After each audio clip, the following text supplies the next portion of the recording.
আমাদের চরে মানুষের ৪০০ বছরের একটা বিচ্ছিন্নতা ছিল নরসিংদী সদর উপজেলার সাথে, যেটা আমরা কখনো ভাবিনি যে আমাদের এই বৃষ্টি হবে। নরসিংদী শহরে আমরা কখনো আসতেই পারি নাই, আর এখন তো বিদেশ থেকে আসার সাথে সাথে এয়ারপোর্ট থেকে গাড়ি নিয়ে আমাদের বাসায় চলে যাওয়া যায়।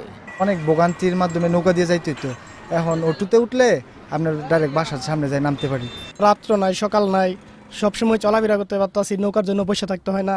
আগে যেই পণ্য আমরা গ্রামে বিক্রি করতে হইতো 10 টাকা, সেটা এখন আমরা 20 টাকার পাচ্ছি।